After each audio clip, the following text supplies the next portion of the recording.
నమస్తే. నేను జీవి సత్యనారాయణ. ఈరోజు జూన్ 16, 2026 మంగళవారం. ఇవాళ ఎన్ఎస్సి వీక్లీ ఎక్స్‌పైరీ డే ఉంటుంది. మా మార్కెట్‌లో అయితే ఫ్లాట్‌గా కొంచెం పాజిటివ్‌లోనే చూపిస్తున్నాయి. ఎందుకు అంటే బ్రెంట్ ఆయిల్ అక్కడనే ఉంది ఫ్లాట్‌గా. అందుకని మన మార్కెట్లు కూడా ఫ్లాట్‌గానే ఉంటాయి సింపుల్‌గా. గోల్డ్ కూడా ఫ్లాట్‌గానే ఉంటది. సిల్వర్ కూడా ఫ్లాట్‌గానే ఉంటది.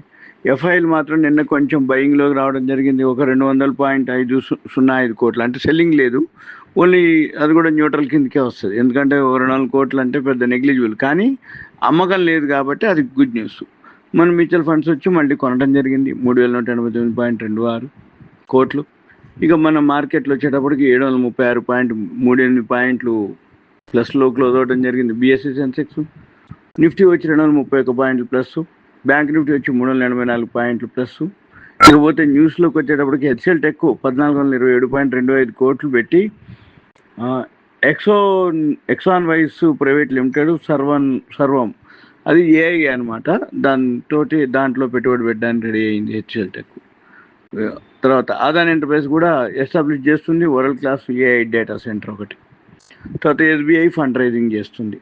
ఫ్యాబ్టెక్ టెక్నాలజీస్కి ఆర్డర్స్ రావడం జరిగింది. బోస్వానా వ్యాక్సిన్ ఇన్స్టిట్యూట్ అనమాట, దాని నుంచి 31.23 కోట్ల రూపాయలు.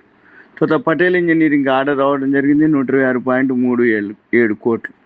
తర్వాత మెగాస్టార్ ఫుడ్స్కు పంజాబ్ గవర్నమెంట్ శాంక్షన్ చేయడం జరిగింది. 15 సంవత్సరాల ఎలక్ట్రిసిటీ డ్యూటీ ఎగ్జిబిషన్, మొత్తం 881.86 కోట్ల ఇన్సెంటివ్లు అనమాట.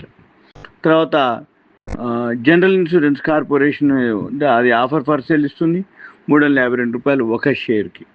తర్వాత క్రాఫ్ట్స్మెన్ ఆటో క్యూఐపి ఇష్యూ చేస్తుంది $221 అది 8,250 నుంచి 8,750 మధ్యలో ధర.